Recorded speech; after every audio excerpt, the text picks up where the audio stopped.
Today I'm going to show you what it's like to drive a 2017 Mercedes G63 AMG. One of the coolest parts about the car is the sound it makes when it locks and unlocks, like a bolt-action rifle. The doors are made out of galvanized steel, so when you shut them, it sounds like you're closing a vault. Let's go ahead and hop inside. You'll note the interior of the G63 is incredibly luxurious. It is not just a brute force vehicle. We've got Napa leather, lovely quilted pattern. We've got 10-way adjustable seats. We've got a nice infotainment system, as well as a really impressive backup camera that I'll show you. The key is inserted into here. You don't actually have a push button start. Note, on the AMG cars, it comes with an Affalterbach logo on the back of the key, and this is actually $250 just for the plastic part on the back of the key. How crazy is that? Let's insert the key fob, start it up, hear the excellent rumble of that 5.5 liter V8, and a sound telling me to put on my seatbelt, so we will do that. Got a nice display. It's not as big as some of the newer Mercedes models, but it goes with the theme of the G-Wagon, as does leather everywhere. We've got a heated steering wheel, heated and cooled seats, very, very adjustable. Also, some of the seat controls are here on the side. That's very unique. The emergency brake is covered in leather, as is everything else in the car. When we put it in reverse to activate the backup camera, check out the graphics here.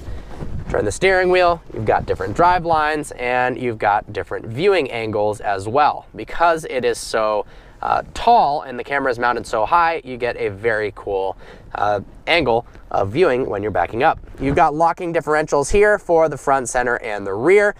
Very good for off-road use, not useful whatsoever for 99% of drivers of this vehicle who just drive it in downtown LA to go to yoga classes and shopping.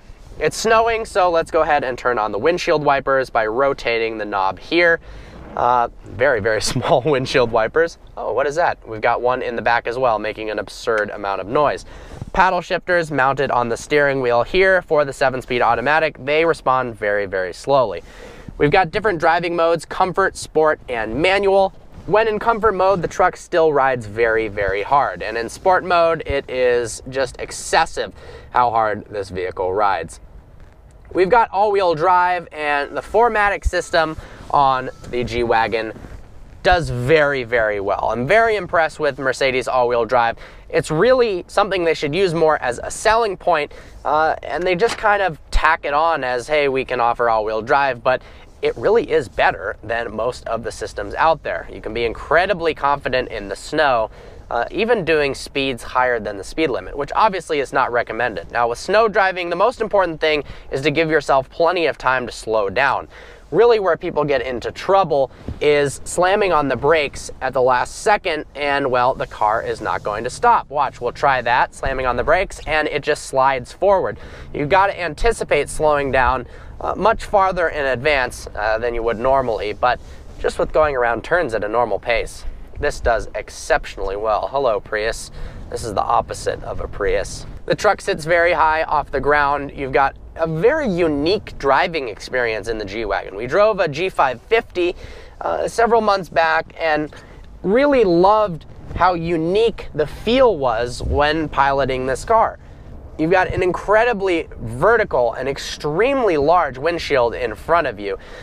Everything is just squared off, and it gives you very, very good visibility, which would be helpful in off-roading or perhaps in the military. This was originally built in the late 1970s at the request of an Iranian monarch, and now they are available for civilian use. Clearly, I'm driving one. I'm not in the military. You've got tons of headroom, tons of space all the way around. If you want to rest your arm somewhere, you've got a lovely armrest here, and the controls for the mirror as well as the windows. Let's go ahead and put it into sport mode. When you put it into sport mode, the steering firms up almost too much. It's aggressively stiff, but then when you turn the steering wheel more than about a quarter turn, it starts loosening up far too much, and that kind of makes the steering feel a little bit sloppy and unpredictable, and I don't like that. Also, in sport mode, the suspension is way, way too firm. It does not ride well. If you're looking for a comfortable SUV, this really isn't it. I mean, the seats are comfortable, you've got plenty of space, but in terms of the driving dynamics, it is pretty rough. Let's go ahead and spray some water here on the windshield. It's getting a little dirty. Windshield wipers work well.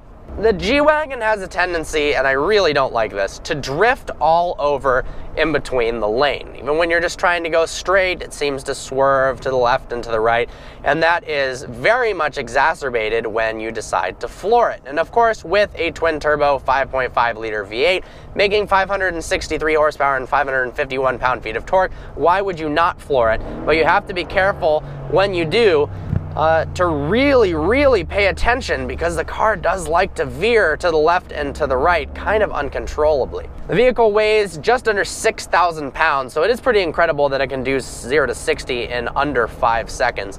But that's what a lot of power and a lot of torque can do. The exhaust sounds just incredible. Oh. Paddles respond very slow. It's one characteristic of Mercedes that I really don't like, is when you flick the paddle, there's just too much of a delay. BMW has that down a lot better, and I think they could learn from them there. We've got a heated steering wheel, feels really nice in your hand. Of course, we've got heated and cooled seats as well. You've got plenty of space in the back for fitting 3 medium-sized adults. You got nice headroom. The legroom isn't all that great, but then way in the back, you've got tons of cargo space for storing whatever you need, whether that's lots of groceries from Whole Foods or yoga mats. It's got you covered for sure. Maneuvering in parking lots, although this doesn't seem to be a large concern you would think for G-Wagons, you're going to be in parking lots a lot in Los Angeles and Rodeo Drive, so it is important to be able to maneuver well, and honestly, the turning radius is pretty bad. But you've got a nice backup camera and visibility all around, so you can maneuver well. There's a fellow box car there, a Jeep Wrangler Rubicon, but this is better in almost every way. Although the Rubicon probably is better on intense off-road. This does have very short front and rear overhangs, so you can make really aggressive approach angles for rock crawling and going off-road, but chances are you will never do that. It is a very nice seating position in the G-Wagon. You can see over the hood very well, you're very high off the ground, and you pretty much feel invincible because this is such a large, heavy truck. That's a good thing, but due to the unpredictable steering, it does kind of feel like you're more likely to crash than you should be, and that I'm not a fan of. Turning indicators, you've got these giant pyramidal shapes on the top of the hood, which you can actually see when they're activated from the driver's seat. This is difficult for me because I really like the way the G-Wagon looks, and I know it is a capable off-road vehicle and it's really luxurious, but the driving dynamics really are disappointing. You know, when you drive a new Range Rover that's incredible on the off-road, it also still is really great at performing day-to-day driving tasks. But this, it just kind of feels too military, too rugged for being your average street vehicle. But aside from that, it looks incredible, it's luxurious, it's powerful, it's fast, it's capable in the snow. I hope you enjoyed this video. Like always, please browse our channel and subscribe. I look forward to seeing you next video.